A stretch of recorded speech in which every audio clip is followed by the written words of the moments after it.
Hello, and welcome to another edition of Banana Island Living podcast. My guest today is someone incredibly interesting, and I think you'll enjoy his company. I'll just read a tiny little bit of his CV, because he's done so much. It's impossible to put it all in this podcast. I'll just say what he's doing now, and then we'll talk a little bit about his career. Fascinating person. Mr. Femi Akinsanya, welcome to the podcast. Good evening, Shadi. Happy to be here. Well, no, thank you. Thank you for making the time. I know you're incredibly busy, so we managed to squeeze a few minutes in between you doing something and doing something else. You've been very gracious, and I'm really, really grateful. Now, Femi Akinsanya, he's the chairman of First Ally Capital Limited and chairman ARM Securities Limited, director Starsight Power Utility Limited, and director of Carry Integrated Systems Limited. And before setting up his now translated boutique investment banking firm, Hamilton Hammer & Co., Mr. Femi Akinsanya was general manager and head of corporate finance at FCMB, where he worked for 9 years. He was also director of City Securities and represented CSL stockbrokers on the National Council of the Nigerian Stock Exchange. Now, he's one of the founders of the Nigerian Economic Summit movement, and he's been actively involved in processes involved in the modernizing of the securities market and establishing the investment banking profession in Nigeria. I mean, I'm going to go on a little bit more a bit later, but wow, he's certainly the man to speak to. He's got his finger on the zeitgeist of the finance and the banking system in Nigeria. And today we're going to talk a little bit about his career, because there's no way we can cover everything, or at least a huge part of it, and also ask him just what's going on in our finance sector at the moment. There's the fintech, there's the e-naira, and in particular, the bit that really interests me was he's setting up two different firms and managing to, you sold them? Did you manage to sell them or transferred ownership and then gone on to something else? Yeah, thank you very much, Shadi. I sold the businesses as going concerns, which means that the company continued doing exactly what they were doing the day before I left the firm. It's just a change of ownership. Wow. And obviously, management control changed from the company's being run by myself to the new owners. That was what happened. I was happy to be able to do that because typically this kind of transfer of ownership of companies is not something you often see. At least it was not commonplace in Nigeria. That's exactly why I was fascinated by that, because I'm seeing now a few firms trying to do this succession planning, and that is an incredibly difficult thing to do in the context of Nigeria. So how did you manage to do that? Well, at that time, I knew that at some point I wanted to go and do something else. And if I might just scroll back a little bit, as you know that the investment banking business, that is, either you do issuing house business, to advise clients on mergers and acquisitions, privatizations, and the likes of them, or to the other side of my business, which was stockbroking. These are all regulated activities. Yeah. You had the Securities and Exchange Commission, which is the apex regulator for capital market, or let me say, operations in Nigeria. And then you also had the Nigerian Stock Exchange, which was a not-for-profit self-regulatory organization. You said was? Yeah, was, because the Nigerian Stock Exchange recently changed the nature. It is now demutualized. Yes. And you were involved in that too? Yes. You really do have your finger on the pulse. I had a small role to play there. A small role, okay. Yes, indeed. But I'm happy that went successfully. So you needed each of those businesses, for you to hold your operating license, you need to have minimum statutory or prescribed capital levels in the businesses, which was being raised and all that. And I think I also was aware of the fact that I looked at the landscape, that there were probably too many small operating entities, and that for people to scale up, you needed, large capital. And what I wanted to do at that time was to be sure. I knew that there was going to be a rationalization in the industry, and I wanted to be sure that the companies that I founded would survive and thrive and continue. And, but fortunately, it was not easy, but I was able to successfully sell both businesses. In fact, these things happened simultaneously. Wow. And as you would have noticed in my small write-up that I provided to your you, incredible CV, yes. I have maintained my relationship with both entities rather closely. And I'm very happy to say that both companies, have gone on to be far bigger and more successful than they were when I ran them, which was really what I hoped would be the situation. And I'm sure that those companies will continue to thrive and prosper far into the future. Well, there are two things that I'm particularly interested in what you've just said. One, how do you read the market and say, oh, right, this is the time for me to go out? Is it you reach a certain age, or you read the industry and you say, this is changing and I'm not ready to put in the effort? And how do you identify people to even buy? Because I know quite a few owner-operators in Nigeria who would like to sell their business, or their kids are not coming back to the country, or they're not interested. And eventually the companies sort of die with them. And it's really quite sad. And then the third thing is that you manage to keep your relationship, because the other thing is you bring people in to run the business and you can't let go because you're always sort of breathing over their necks, or they run it into the ground and you're bitter. So please talk to me about these three things. Okay, well, basically, let me start from the last thing. I have maintained a relationship with the companies simply because the respective owners of the businesses that I used to own, invited me to stay on the board of the companies. Right. And you'll still get along. Yeah. Yeah. So it had nothing to do precisely. They asked me to stay on. Yeah. But in point of fact, in December of 2018, I left the board of United Securities Limited, as it was called then. This company recently rebranded, and it is now Coronation Securities. Right. Okay. So my continuing relationship as a board member is with one of the two companies now, but I was right. We did this transaction in 2008, and I stayed on the board for 10 years. So at that time, I'm sure the company had stabilized. They could do without me, So and you resisted the temptation of telling them, "Oh, I wouldn't have done it that way." No, that was not in my place. As I said, it was yes. You had other like-minded people. So look, the ambition of a true professional is to help to nurture around you younger people who would the talent, better talented than you, who are smarter and can do things, the things that, no matter how lofty your own achievements were, they will dwarf your achievements. That is a confident person. That is what you always hope for. And that was always my dream, in terms of a profession, what I wanted to do with my career.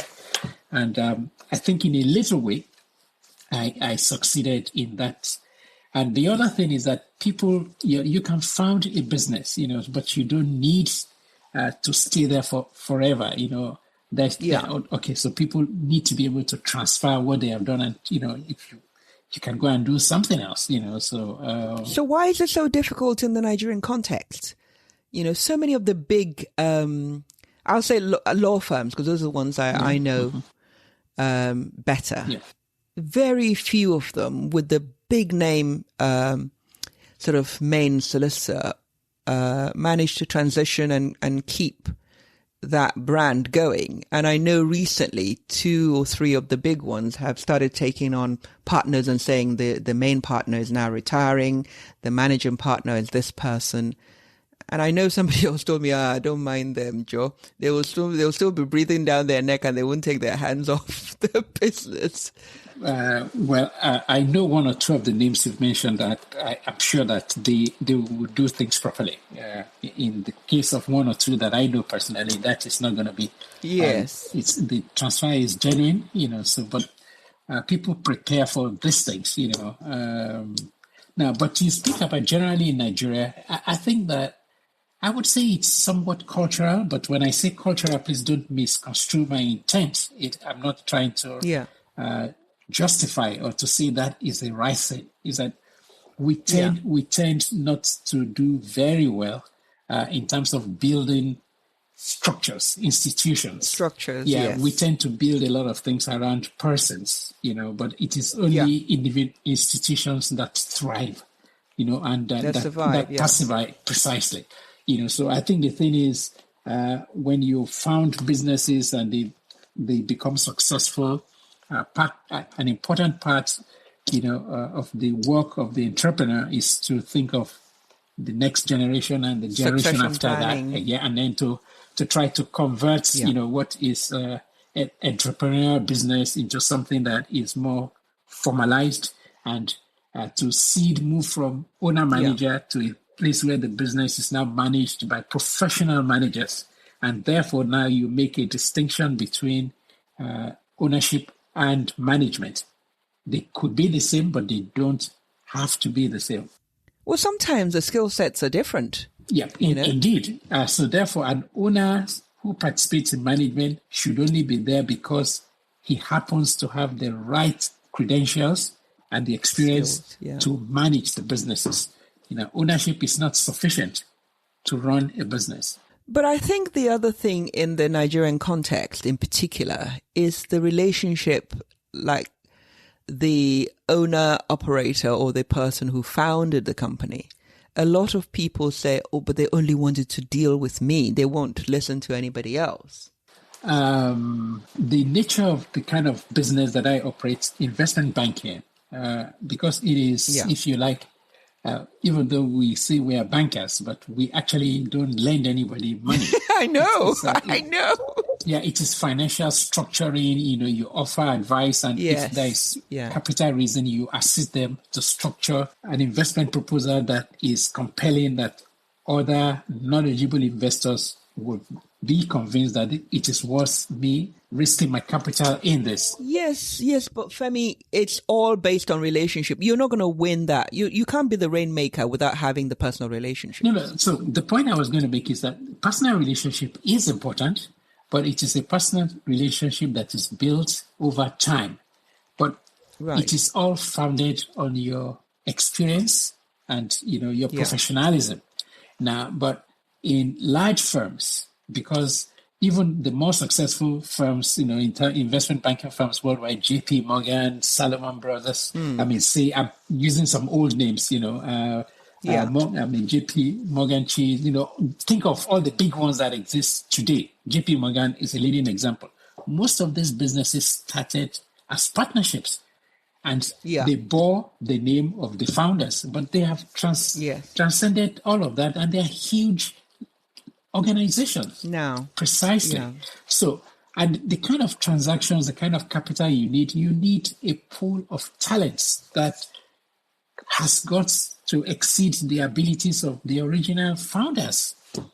Okay, so I think the thing in Nigeria is that we have not learned to build nations. Everybody wants to be the champion or the leader of their own little shop, but the thing is that 10% of a cake that is 100 naira worth is not comparable to 1% of a cake that is 1 billion. I'm using a drastic example so you can see precisely. Yeah.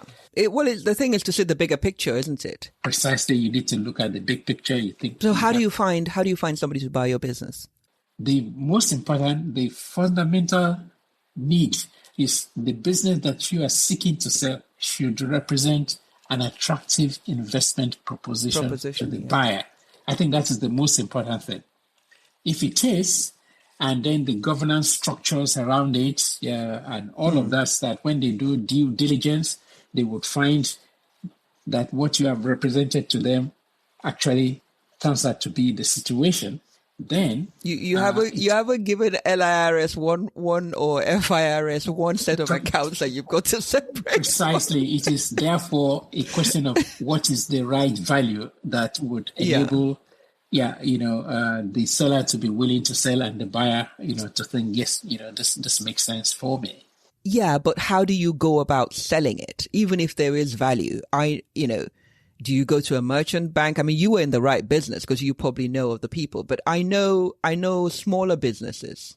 Yeah, no, if you want to sell, there are several things that you can do. Yeah. You can advertise, for instance, that describe your business, business for sale. Where would you advertise? Well, there are different, like for instance, you could put out words through a chamber of commerce that is aligned to the kind of business that you're involved with. Okay, that's an idea. You see, that is something you could do if you are... I hadn't thought of that, because I couldn't imagine... I've never seen Business Day advertising a business for sale, Well, we used to see things like that, but not anymore. Well, I guess if so, the important thing is to find who are a profile of like people who will be likely interested in the business you're trying to sell, and where those kind of people are likely, if you place the information there, where they are likely to see it. So chamber of commerce, word of mouth. Talk to lawyers. So lawyers who specialize in that line of business might know, for instance. So. But of course, then you can talk to an investment banker, so. And then they'll fleece you. And I'm not sure about fleecing, so if you go to the right people, I'm sure that hopefully they will provide value for the money for you. Yeah. Well, the other part of your, of you that I have been in awe of is your art collection. So I'm presuming, and please correct me if I'm wrong, you got out of the investment banking, owning an investment or investment outfit to get into art. Was that the other thing you wanted to do with your time, or what? No, I remember that when I sold my businesses for a short spell of time, I used to describe myself as semi-retired. But you would never hear me say a thing like that now. Anymore, because I know you're incredibly busy. You're in museum, you're in art, you're everywhere. Yes, I was never any less busy, so I think all that has happened is that I do a lot of work, and I'm never guaranteed, an income. Regular income, precisely. Yes. Okay. So I don't use that language anymore. So I operate now professionally as, I'd like to describe myself as an independent financial advisor. I think that is but I also have a number of other things that I do, Well, I know you're incredibly effective member of the Museum. Is it Board of Trustees or? Yes, I am on the Board of Trustees of the Musical Society of Nigeria. Yes, I mean, incredible work you're doing there. And your art collection, oh my goodness. I'm still hoping to catch an invitation to come and view. I did extend an invitation for you, and I'm renewing that invitation. You're very generous, and I will come. I will make a date, and I want to make sure I have enough time to go through it. So how did you get into art? Please talk to me. I mean, that's so amazing. Okay. Well, I think that the simplest answer I can give is that I suspect that I cultivated, some affinity for cultural artifacts, cultural aspects of our society from very early on. I spent the first 10 years of my life with my maternal grandmother in Ibadan. Right. And she used to work in a public library, which was called the Western Nigeria Regional Library, I think is what it was called. Good Lord. And I think one of the things that came out of that, two things related to the question you've asked me. She was, in my view, a very well-educated person, worked in the library, but she could also relate with the local community. Fantastic. And she was well regarded in her community. So when they had the annual Egungun Festival, for instance, some of the masquerades would come and inside her house. Some of them would unmask and greet her, and then she would pray for them. Wow. What area of Ibadan was that? This was an area called Benla, which is towards Agodi. So I think and I remember that I would have probably been hiding behind some tall chair, observing all these little things, so they don't catch you. The Egungun doesn't catch you. Combining that, with the love for books and reading, which my grandmother tried to instill and encourage in me, because I think she realized that I had an affinity for that also. And then so she pointed me to books and things like that. And then so by the time I went on to secondary school, I went to Mayflower School in Ikenne, wow. Where Professor Solarin. Yeah, that's right. They gave you freedom to think, and to do all kinds of things. So I was able to find... Was that when his wife was there and he was there too? Yeah, absolutely. Yeah, you got the best of the place. You got the best. Both of them were there. So we had cultural activities and things like that. And then, but the other aspect that I should say is that I think that the seeds of my interest in the arts must have been from early on in my life, from childhood, I would say. But I was also raised by my grandmother as a Christian boy, and unfortunately, one of the sad aspects of the introduction of Christianity into Nigeria, and maybe I dare say also Islam, is the decimation of our cultural heritage. Indeed, in fact, the representation of our traditional cultural practices as fetish and pagan and all of that. And so I also realized, that some of those objects have been branded as fetish or pagan. Yeah. And even though I was attracted to the art forms of some of them, I think I was smart enough to keep my ideas to myself. So anyway, long story short, when I had my first job, after I left business school and I went to start my accounting career with Arthur Andersen, I had, for the first time in 1979, I had regular income of my own. And I think I started buying art a little at a time, one piece at a time from that time. And I have never really stopped, Do you remember what you bought first? I'm not absolutely certain, but I think it might be a batik artwork by some artist. His name was probably Yinka something, probably Yinka Adeyemi or something, from the Oshobo School. Wow. That is, I remember, it's one of the early ones that I remember.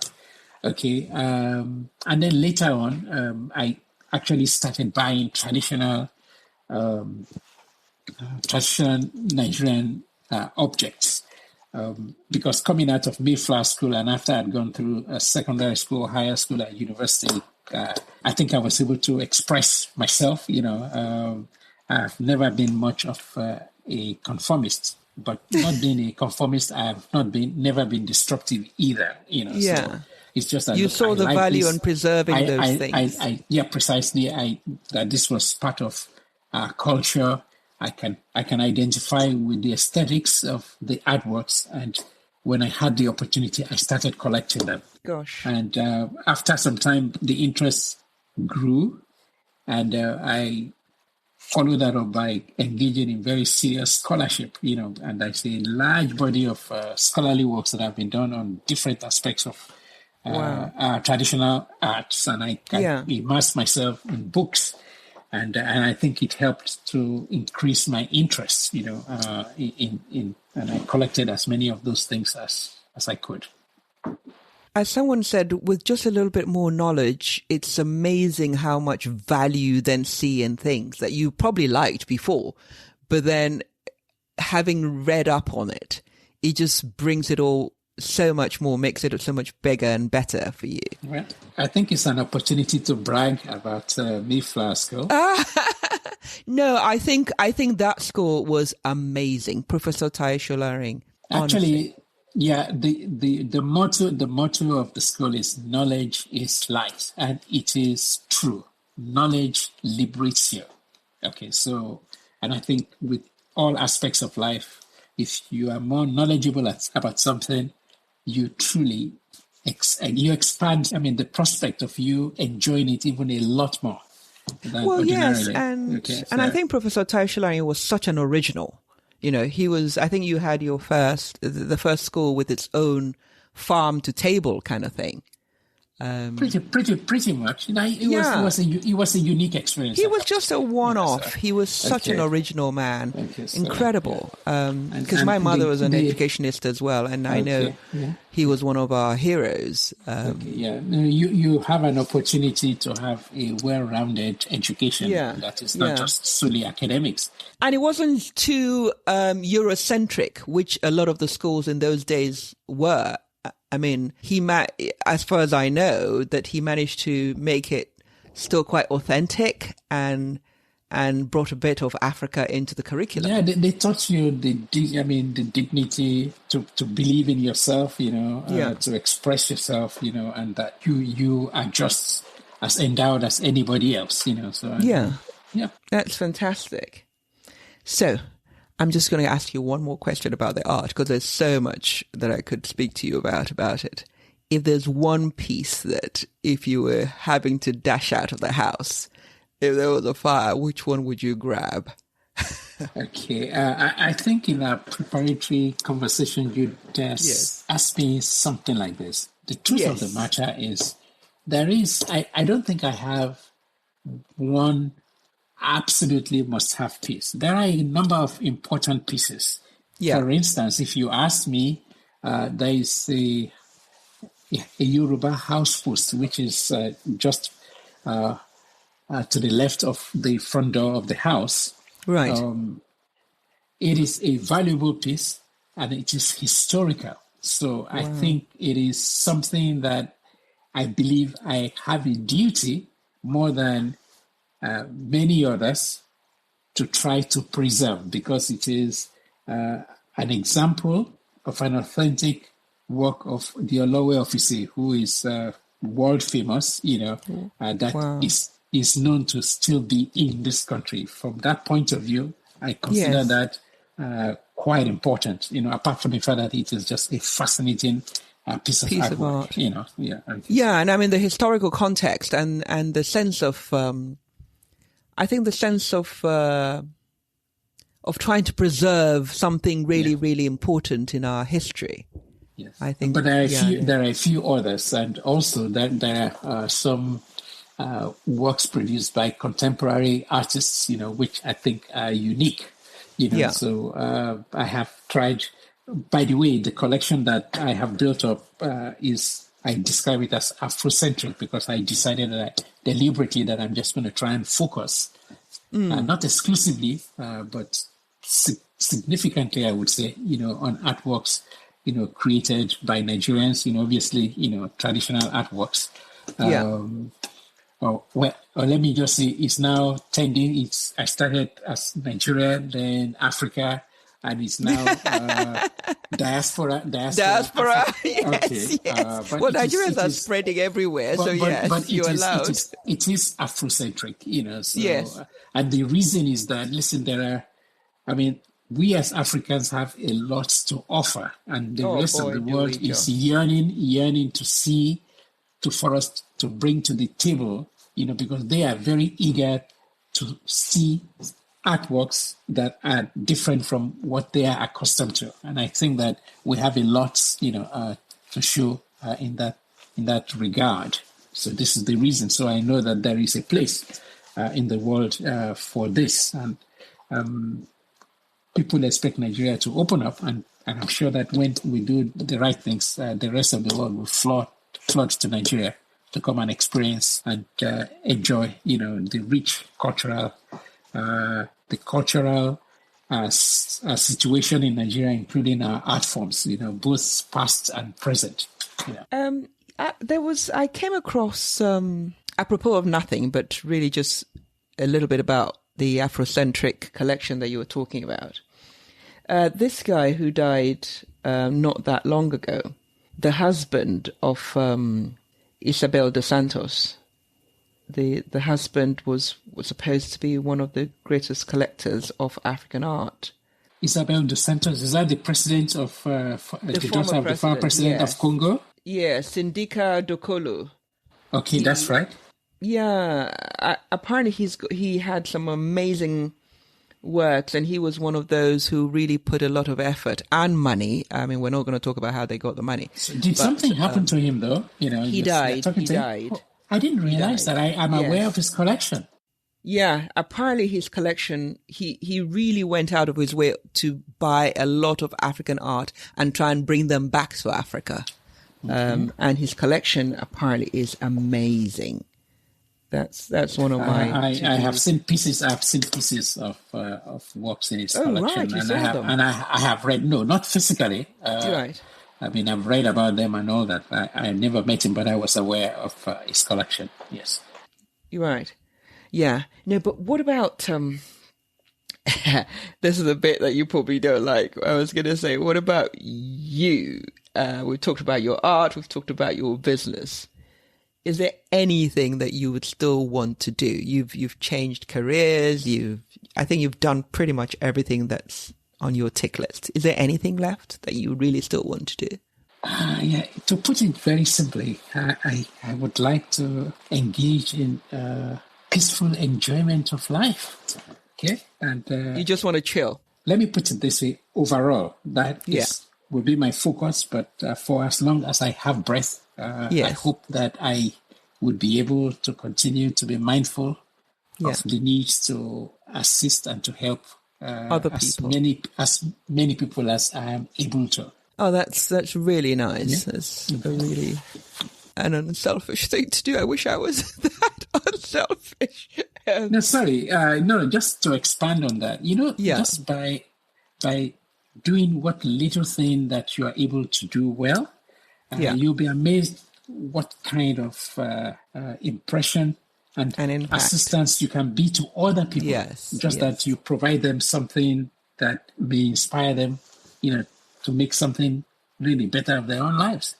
So it's not necessarily in terms of giving people money and all that. No. Obviously, that helps. I think money is the easiest thing to do, and it involves so little. Yeah, but I was also thinking more in terms of, rendering service, that benefits other people. And sometimes just being available for people. Yeah, that's right. Yeah, just being there, or making a difference in their lives, not, like you say, not necessarily through money. So who do you admire most? Who do I admire most? Yes. Okay, I think I'm going to answer this in the generic. I'm not sure that I. Do you know you're the second person who's answering in the generic? Yeah, no, actually, the third person. Okay, so not one person. I think it's people. A composite. Yes, it's people who represent ideals. Yeah. Okay, I admired Nelson Mandela immensely. Right. Okay, yeah. I admired Sister Teresa. Okay. There are a number of artists that I admire immensely, so people who have created great things, I admire great thinkers, people who make things out of nothing, who create huge things that never existed, so, those kind of people fascinate me. So, which is part of the reason why I am enthralled by great art, or great music, or great literature. Yeah. There are a couple of political leaders who have made their marks in the sands of time. People who are just self-led leadership that has transformed, societies and given pride, to people just to say, look, I'm happy to be from this nation. Okay, so we used to have examples of all of this. I was just going to say, who can you name in Nigeria? No, we have examples. And I dare say there are still a few people who are living. One example that occurs to me now haven't said all that I've said. Wole Soyinka is somebody who fascinates me immensely. That is somebody who has held the course. I was just going to say, Wole Soyinka, he came from that era of Thai, Solarin, and so. Yeah, he's been true to the cause. He hasn't compromised. He hasn't let you down. I haven't woken up and found he had feet of clay, which is what tends to happen to some of our heroes. So I'm hoping, that before too long, Nigeria would have the blessing of selfless leadership, which is really all that this country needs to help. As we say, from your mouth to the ears of God, we're begging. The resources, the abundant resources that exist in this country. So, yeah. I think a short spell of incredible leadership would do wonders for this country. Yeah. Amen. So, if you could live anywhere in the world, where would you live? Something as simple as London. Okay. That works. Yeah. Okay. But sometimes when people say London as it is now or London as it used to be, because it's a little different now. I prefer to dwell in the present, so London as it is would work. Toronto is a city I like very much. It's very much like London a bit. So I hear. Yeah. Not that I've ever been there. But. As Los Angeles. And then, I could thrive in a big city with a lot of culture, and art and all that. Yes. But I would equally do well in a place like Mallorca, so it's the weather is mild, the place is civilized. There's a lot to be said for good weather. Nice, in which case, London might not be the first place to go for weather. Maybe London in the summer. Okay, so you were asking me about my bucket list, so I would like to see a lot more of the world, So if I live long enough, I would do a bit of that, as much of that as is possible. Okay, are you a morning or a night person? I am both. So you don't get much sleep then?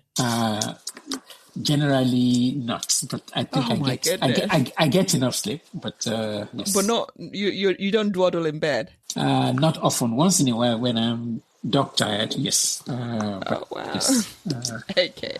So what are you reading? What are you reading at the moment? Sadly, right now I'm not reading anything.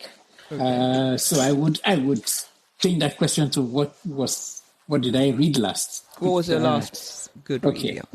My last good read was a book called Loots by Barnaby Phillips, which is his account of the punitive exhibition. I really enjoyed reading. He had a session with SOAS on Zoom last year, and they discussed it. I haven't read the book. How was it? I participated in one of his online sessions. Yes, fantastic. Yeah.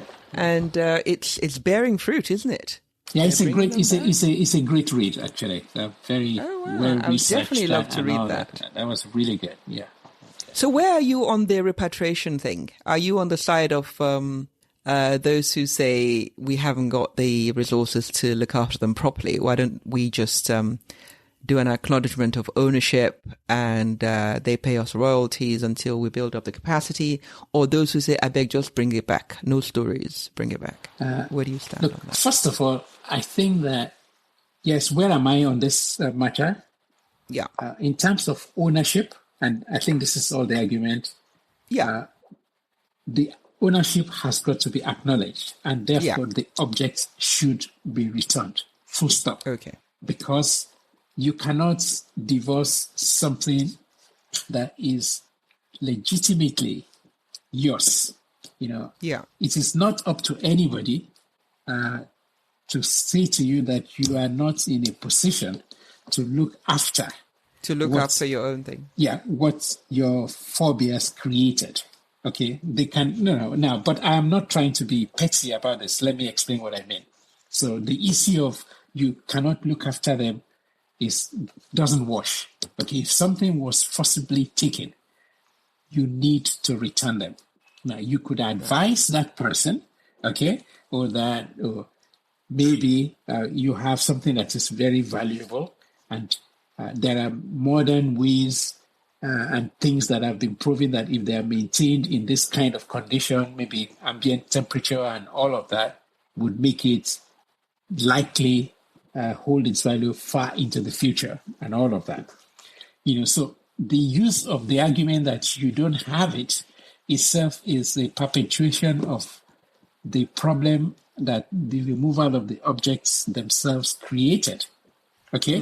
Because who can tell that if they were never removed, that the society would not have evolved to it? Because you need to remember that many of those objects were not created to be put in museums the way that they ended up in the West. Okay?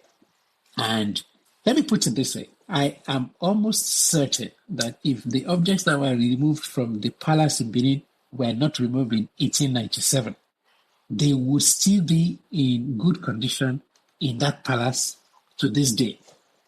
Because the objects that were removed have been handed over from one generation Oba to the other, and they were kept in that place. Okay? The Oba was the patron of the creation of, because, they had guilds. I'm just using Benin as an example. Yeah, they had the guild of okay. So what happened is that the natural development of the African peoples, or let me say Nigeria to be specific, was truncated. It was truncated. Okay. So we cannot forget all of that period and just hold up a placard. And so that is not the argument. It is not a tenable argument. The other thing, of course, is that the objects have represented us well being abroad. That is a fact, and I'm hoping that we could find some happy medium where ownership is restored to Nigeria or to the families that owned them, okay? And they can negotiate either the sale or the loan of some of those objects, to different places around the world, which is really what I hope would end up being the outcome. Case. But it is important that many of those objects can be seen and experienced in Nigeria, because the truth of the matter is that there are a lot of young Nigerians. Oh, tell me about it. The closest they have come to experiencing those subjects is in pictures, in books. Yeah. But that's even if they know the pictures are there, precisely, because they stopped teaching history. They stopped teaching history in Nigeria. I know. The vast majority of Nigerians are not aware of these subjects. And if people have the opportunity to see them, I am sure that it would inspire a lot of younger people, because many of those objects are truly fascinating. Oh, they're incredibly. I think many of them would think if our forebears, with could do this, the limitations they had at that time, could do something that is so exquisite so many years after. I mean, surely we come from the same stock, and I think this is the benefit, of the presence of this kind of objects around, and also for the people to feel a sense of identity that they too are descendants from a proud people who had history. And, it is something that can demonstrate to people that their forebears, were people who achieved very high skills, precisely. And those kind of things, can be incredibly empowering and motivational. So no stories, just bring them back. I think ultimately just return them. So Okay. you cannot rationalize something that was taken. You need. I spoke to Professor Odobrapaya.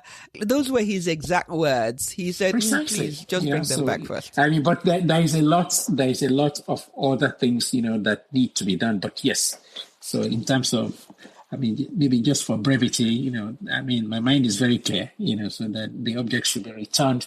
They should be returned to their legitimate owners. Okay. We know you're clear on that, Sha.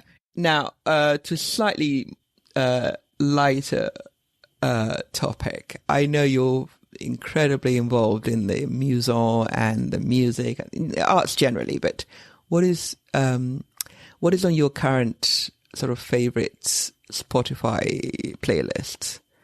What is the one thing I will find if I nick to your Spotify list? What would I Okay. find? Let me Name see. one song that I'll find. One song that you'll find. I can name many. Okay, but one Yeah, song just that the one. Just one. One. Okay, Zadok the Yes. Priest. Ooh, I'd never heard of that. Who It's is that beautiful. That's by Handel, So, Oh, right. Well, the only Handel I sort of remember is Handel's Messiah. Okay, well, that's for plebs like me. Has been used, as like a coronation anthem, but it is Yeah. really beautiful. Yeah, it's beautiful. Well, I'm definitely going to go and download that and listen to it. Thank you. There are so many other things, So, thank you for my education, for contributing to my education. So there's life besides WizKid for me. But also, I mean, one classical piece that I love very much is the Adagio. Yes, Adagio. Even me, I have heard of that one. Yeah, yes. It's really one of it's just. So you're definitely a classical person. I love classical music. I love the opera.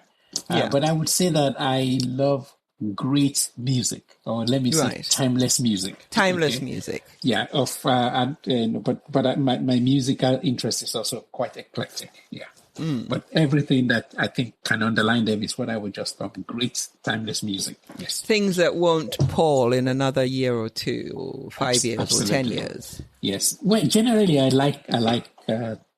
tend to like older things, But when I say older, I use it just to describe the fact I like things that hold their value through time. Yes, a bit like the art. It's got to have intrinsic value. I will transcend time. And I guess my interest in people is the same principle. Yeah. Yeah. Mm-hmm. Okay. Now describe yourself in 3 words. Oh, gosh.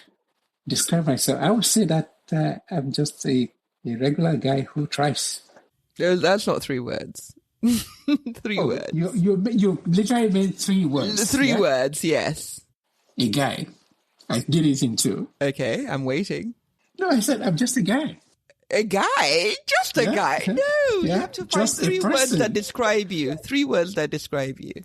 Like, what kind of thing are you looking for? Like eclectic or intellectual or funny or just, You're looking for gizmo. I would say, okay, I think that I'm a polyvalent individual. How about that? Polyvalent, that's one. That's one. So, what else? My interests are eclectic, Eclectic, yes, polyvalent, eclectic. Somewhat serious-minded, I would say. Serious. Yeah. Intense? Would you say you were intense? Some people have described me as such, but I could also be very playful, okay? Okay, so there is a funny ha-ha side to you. Yes, and I think I'm probably generally a little restless, because your interests are so diverse, and and I just find that fascinating. So I don't think that's restless. It's just an interesting mind. Very well. Okay. I think that's great. That's a great value. So I did get 3 words out of you. Well done. Thank you. Generally, I prefer other people to describe it. Yes, that's why it's harder for you to describe yourself. It's quite hard. I didn't want to do so. I know you didn't, but you were so kind. You managed to. You were generous with your time and your patience. Now, the last one, you said, I'm not going to tell you any joke. I'm definitely not going to tell you any joke. And I asked, what about comedian? He said, no, I don't know any comedian. So how are we going to do it? What makes you laugh? Not that I don't know comedians. You said, do I have a favorite comedian? I said, yes. No. Do I generally watch comedy? I said, not if I can help it. No, not really. So what makes you laugh? Like belly laugh? What makes me laugh is that somebody says something that is genuinely funny. I would crack up. Yeah, but funny, would that be witty? Would that be sarky? Would that be quick? Would that be just slapstick? I think I like things that tend to be. People who are very good with play on words, for instance. Words like Oscar Wilde and that kind of stuff. Something that is witty, yes. The ready wit, the telling anecdote. I think bland, boring jokes will not They have to work a bit harder to get your attention. Precisely. So, yeah. So, but if something is funny, it's funny, so yeah. Well, thank you so much. You're welcome. I'm glad I got that out of you, because I thought I wouldn't be able to find out what actually makes you laugh. No, the problem is when you told me, about this question, look, I know that there have been jokes that I had and I just totally cracked up, but I tried to recall and I just couldn't come up with anything. I'm thinking, and I'm sure when we finish this recording, that's what happens when you're put on the spot. Precisely. I'm sure. And I'm sure afterwards I will remember you. Yes. So yeah, that's right. Well, thank you so much. If people want to get hold of you, how do they do that? How do you mean get hold of me? My friends. If they wanted to write you or email you, or do you have social media? If they wanted to talk to you about your art, anyway. Do I have social media? I am on Instagram. I think I've posted. Do you want to give that out? I think I've. If I know what it is, so if they put your name in, will it come out? Okay, look, I am going to, if I have the opportunity, let me just see if I can find myself on Instagram. But I'm there. If they put my name, I'm pretty sure that they would find me, Okay. Because there might be quite a few people pretending to be you on their Instagram. I'm sure. I am also on Facebook, but I just I don't dwell on social media. No. I know it's important, but I hardly post things, So, and I check every once in a while, but it tends to consume more time than.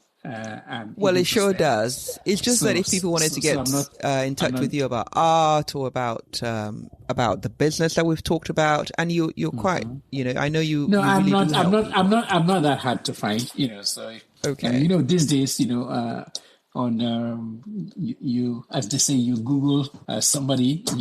I'm sure you'll know somebody. They come up. And you're on LinkedIn. Yes, I am on LinkedIn. I'm on LinkedIn. I'm on Facebook. I'm on Instagram. I'll be pinging you an invitation. I am on Twitter. So, but so are you tweeting in Nigeria or no? No. I am a receiver or a consumer. You're a receiver. You're not a giver. I'm a consumer of information. You're a consumer. You're not tweeting. That is what I am. So the ban hasn't affected you that much. I tend, if I have things to write, I communicate with people by email and things like that. Okay. So, but yes, I can be found in most of those places. Yeah. Okay. Well, thank you so much. And listeners, Mr. Femi Akinsanya is such an amazing person. I'm sure you've been as fascinated as I've been knowing him and talking to him. If you want to listen some more, just download our podcast. Don't forget to tell your friends, subscribe, and please give us a 5-star rating. Thank you very much. Thank you, Femi Akinsanya. Thank you. It's been a pleasure. Thank you, Shadi.